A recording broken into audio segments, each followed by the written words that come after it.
नमस्कार दोस्तों, मैं हूं प्रशांत। स्वागत है आपका प्रतियोगिता दर्पण में। आज हम बात करने जा रहे हैं डिमोनेटाइजेशन के बारे में।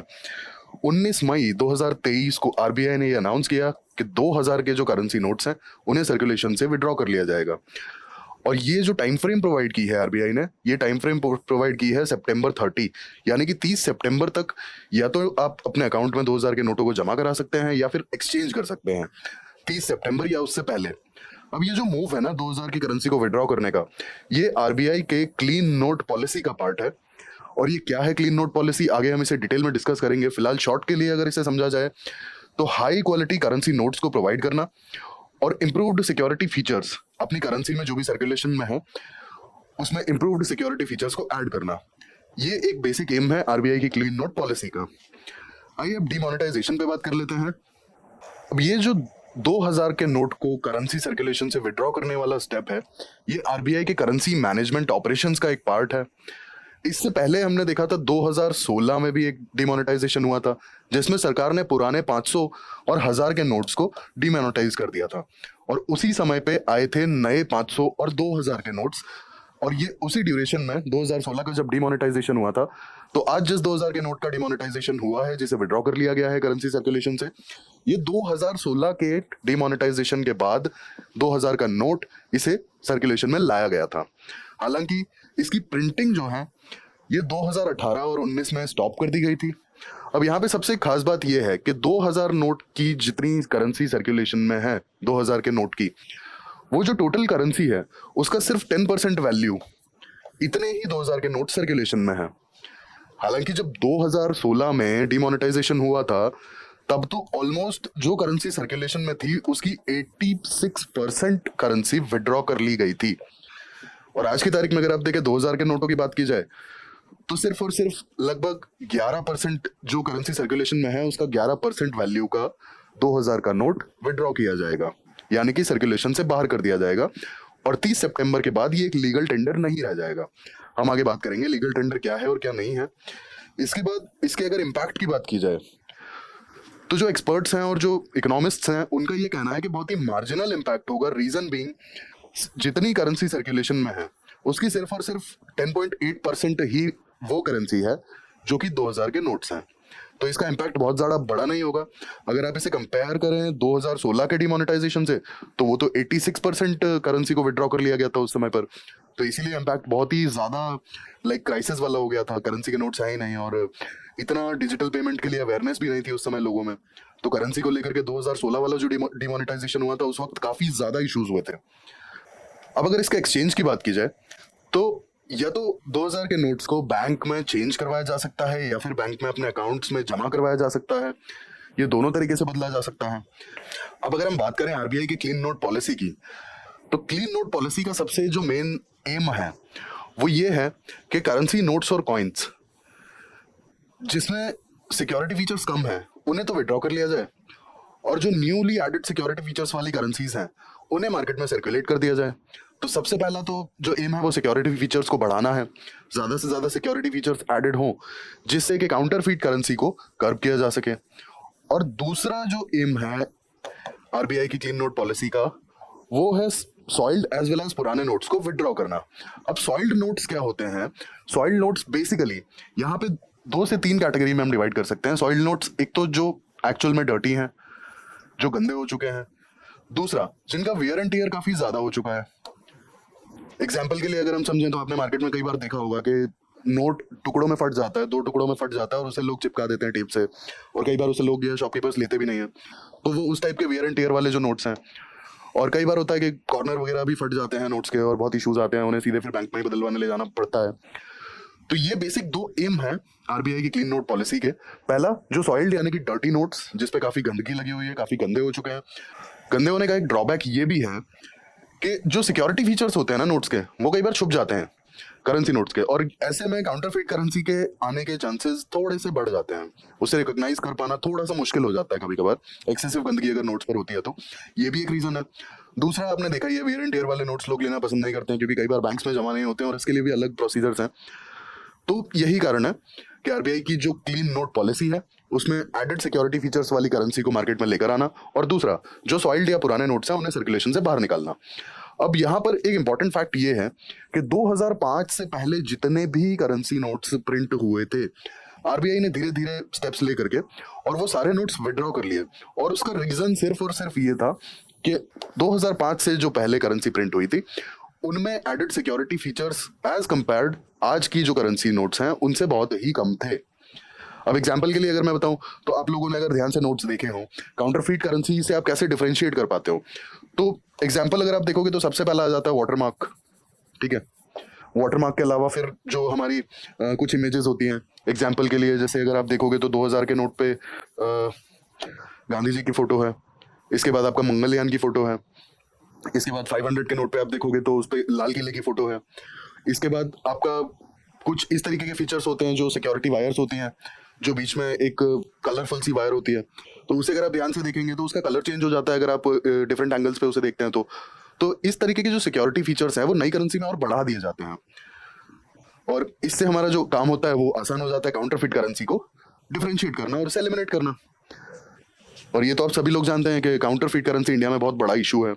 एक जब डिमोनेटाइजेशन हुआ था 2016 में, तो उसका एक सबसे बड़ा जो रीजन दिया गया था अपार्ट फ्रॉम ब्लैक मनी, वो ये भी दिया गया था, काउंटरफीट नोट्स यानी कि काउंटरफीट करेंसी, क्योंकि बहुत ज्यादा नकली नोट लाइक बॉर्डर एरियाज पे पकड़े जा रहे थे और काफी इश्यूज देखने को मिल रहे थे, तो इसीलिए काउंटरफीट करेंसी को कंट्रोल करना, लाइक इकोनॉमी में अगर वो पंप हो जाती है तो इकोनॉमिक काफी ज्यादा नुकसान होते हैं इकोनॉमी को, इसीलिए काउंटरफीट करेंसी को कर्ब करने के लिए आरबीआई ये स्टेप्स लेता है। अब हम बात कर लेते हैं डिमोनेटाइजेशन की। डिमोनेटाइजेशन की अगर बेसिक्स की बात की जाए तो डिमोनेटाइजेशन होता क्या है? Demonetisation is the act of stripping a currency unit status its legal tender. यानी कि एग्जांपल के लिए अगर हम ऐसे समझें तो 30 सितंबर से पहले पहले आपके 2000 के नोट की वैल्यू है 30 सितंबर 2023। 30 सितंबर 2023 के बाद अगर आप अपना 2000 का नोट किसी भी शॉपकीपर या किसी भी बैंक में जाकर देने की कोशिश करेंगे तो वो एक लीगल टेंडर नहीं है, यानी कि उसकी कोई वैल्यू नहीं है। तो ये समझा हमने डिमोनेटाइजेशन का डेफिनेशन। अब डिमोनेटाइजेशन में बेसिकली होता क्या है, जो भी करेंसी सर्कुलेशन में है उसे गवर्नमेंट विड्रॉ कर लेती है यानी कि वापस ले लेती है, और नए नोट्स जो है, नए करेंसी नोट्स हैं वो सर्कुलेशन में आ जाते हैं। जैसे एग्जांपल के लिए अगर आप देखेंगे तो 2016 में 500 और 1000 के पुराने वाले नोट्स सर्कुलेशन से बाहर हो गए थे, वो बैंक्स में जाके डिपॉजिट हो गए थे, और गवर्नमेंट ने नए 500 और 2000 के नोट्स जारी कर दिए थे। ठीक है, तो ये हो गया आपका बेसिकली डिमोनेटाइजेशन। अब डिमोनेटाइजेशन की अगर हम लीगल बेसिस की बात करें तो आरबीआई एक्ट 1934 ये एम्पावर करता है सेंट्रल गवर्नमेंट को कि सेंट्रल गवर्नमेंट अगर चाहे तो डिमोनेटाइजेशन का स्टेप उठा सकती है। और लीगल पावर्स कहां से आती हैं? RBI act 1934 section 26 clause 2, central government can declare demonetisation, और वो ये एक्ट उसे पावर देता है। और किसी भी ऑफिशियल गजट में गवर्नमेंट को बस एक नोटिफिकेशन देना है। अब अगर डिमोनेटाइजेशन की लीगैलिटी की बात करें तो कई बार ऐसा होता है कि डिमोनेटाइजेशन के बाद काफी लोग पहुंच जाते हैं सुप्रीम कोर्ट में डिमोनेटाइजेशन के स्टेप को चैलेंज करने के लिए। एग्जांपल के लिए अगर हम 2016 के डिमोनेटाइजेशन की बात करें तो इसकी लीगैलिटी को सुप्रीम कोर्ट में चैलेंज कर दिया गया था, तो सुप्रीम कोर्ट ने इस पिटीशन को क्वैश कर दिया, इस लीगैलिटी का जो रिक्वेस्ट था उसे क्वैश कर दिया, और सुप्रीम कोर्ट ने 2016 के डिमोनेटाइजेशन को सही ठहराया, क्योंकि 2016 का जो डिमोनेटाइजेशन था उसने टेस्ट ऑफ प्रोपोर्शनैलिटी को पास कर दिया था। अब इस टेस्ट ऑफ प्रोपोर्शनैलिटी की अगर हम बात करें तो सीधी भाषा में हम ये समझें, जो डिमोनेटाइजेशन के बेनिफिट्स हैं, जो बेनिफिट्स हैं ये ज्यादा हैं as compared to the negative consequences या नेगेटिव इफेक्ट्स। जो बेनिफिट्स हैं वो अगर ज्यादा हैं as compared to the negative consequences, इसका मतलब है कि वो डिमोनेटाइजेशन टेस्ट ऑफ प्रोपोर्शनैलिटी को पास कर देता है।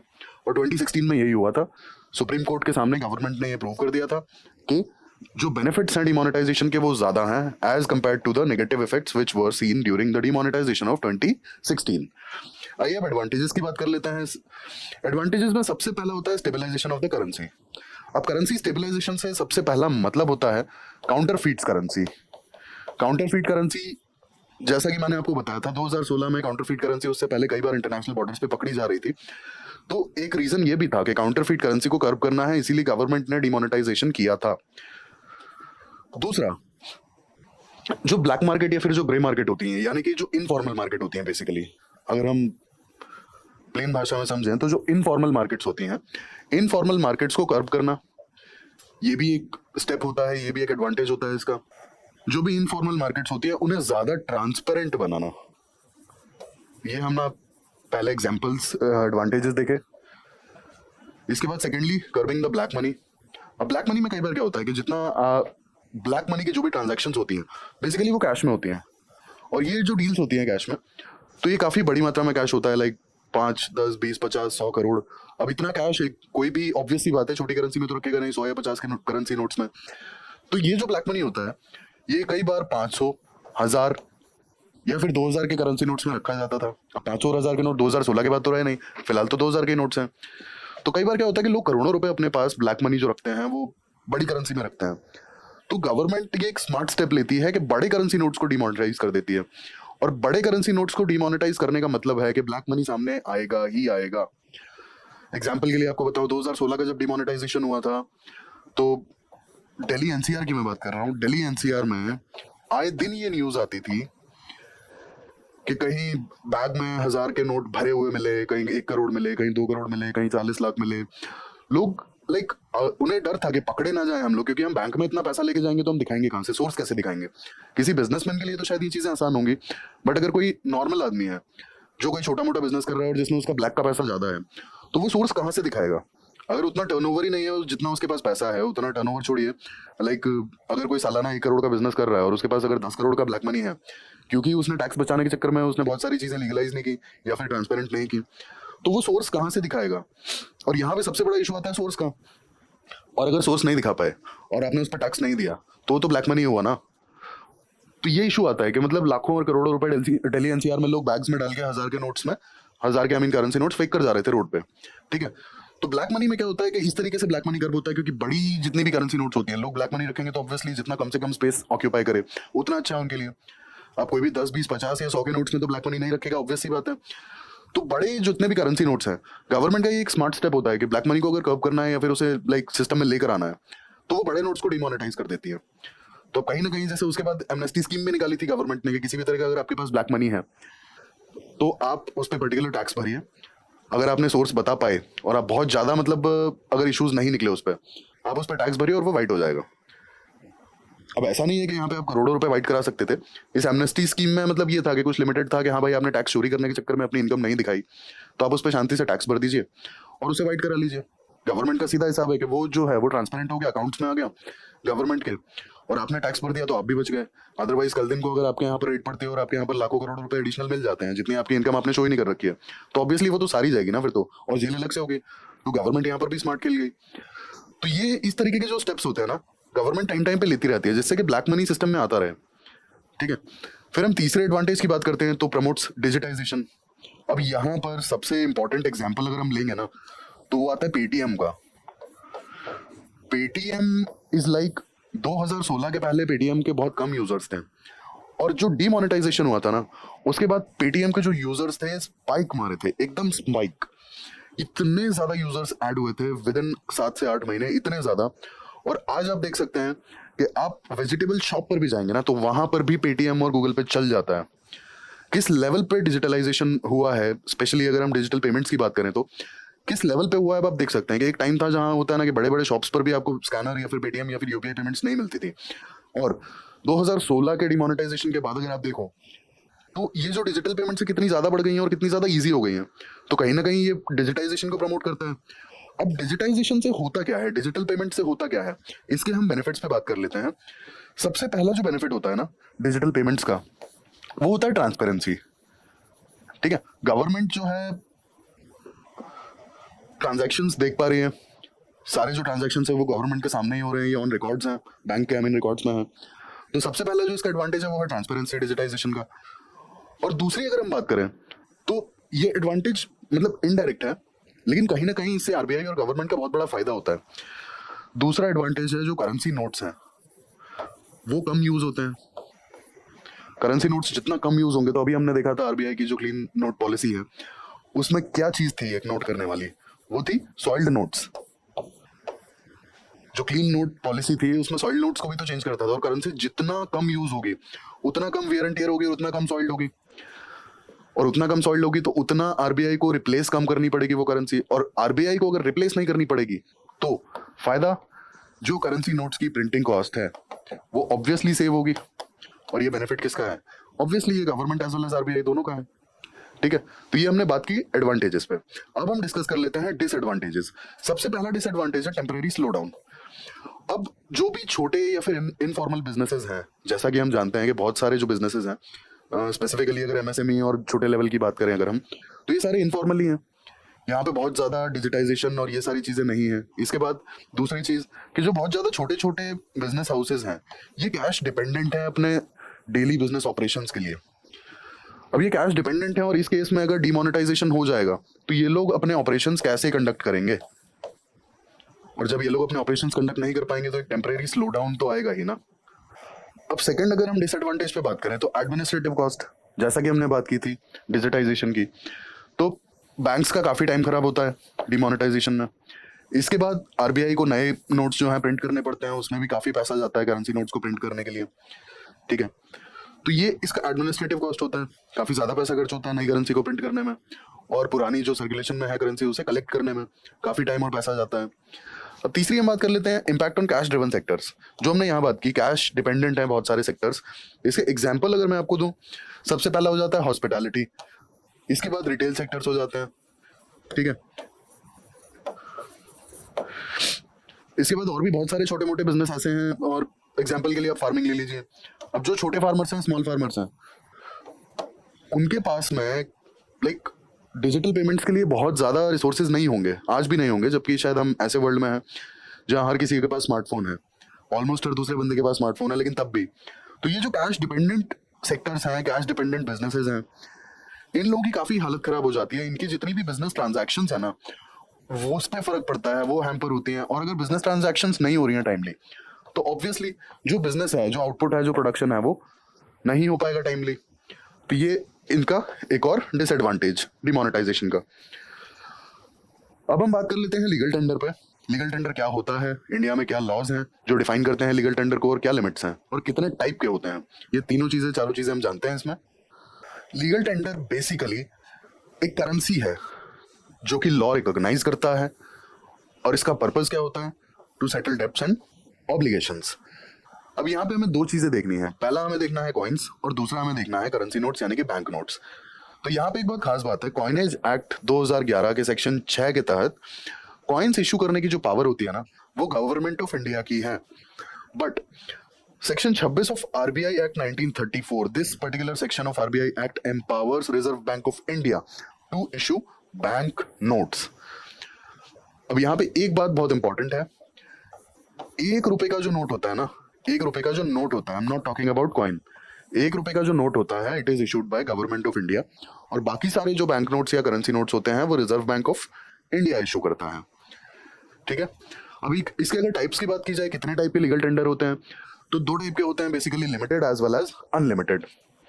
अब लिमिटेड में आपके आते हैं, लिमिटेड और अनलिमिटेड पे हम क्यों बात करना है? लिमिटेड का मतलब है कि सपोज जो नंबर है ना, किसी भी लीगल टेंडर के जो नंबर है, आई मीन यूनिट्स जो हैं, वो अगर आप लिमिटेड यूज कर सकते हो तो वो लिमिटेड है, और अगर आप अनलिमिटेड यूज कर सकते हो तो वो अनलिमिटेड है। अब ऑब्वियसली आप किसे लिमिटेड यूज कर सकते हो, वो है कॉइन्स। अब एग्जाम्पल के लिए 1000 रुपए तक का अगर कोई आपको लीगल टेंडर या कोई मतलब पेमेंट करनी है तो आप कॉइन्स यूज कर सकते हो। 1000 से ज्यादा की पेमेंट के लिए आपको करेंसी नोट्स यूज करने पड़ेंगे, लेकिन करेंसी नोट्स के केस में ऐसा कुछ नहीं है, आपको जितनी बड़ी भी पेमेंट करनी है आप कर सकते हो। ठीक है, तो ये हमने देखा लिमिटेड और अनलिमिटेड। लास्ट में एक चीज और देख लेते हैं, फाइनेंस एक्ट 2017, इसमें ब्लैक मनी को कर्ब करने के लिए कुछ प्रोविजंस लाए गए थे। तो इसमें एक सेक्शन ऐड किया गया था, सेक्शन 269 ST। इसमें डेली कैश ट्रांजैक्शंस की जो लिमिट थी वो 2 लाख पर डे पे लिमिट कर दिया गया था। जो कैश ट्रांजैक्शंस की लिमिट है पर डे की, वो 2 लाख रुपए है, सिर्फ कैश। यहाँ हम चेक और डीडी और बाकी की बात नहीं कर रहे हैं, यहाँ पे ट्रांजैक्शंस पे कोई लिमिट नहीं है। स्पेसिफिकली अगर यहाँ पर बात करेंगे तो it's all about cash transaction. तो ये हमने देखा डिमोनेटाइजेशन, लीगल टेंडर, डिमोनेटाइजेशन से होने वाले disadvantages as well as advantages, government की पावर्स, क्यों जरूरत पड़ती है डिमोनेटाइजेशन की, और कितनी बार अभी तक हो चुका है, जो लास्ट टाइम हुआ था उसके क्या इम्पैक्ट थे, ये सारी चीजें हमने डिटेल में डिस्कस की। ऐसे ही इन्फॉर्मेटिव वीडियोस के लिए हमारे साथ जुड़े रहिए। Thank you, thanks for watching.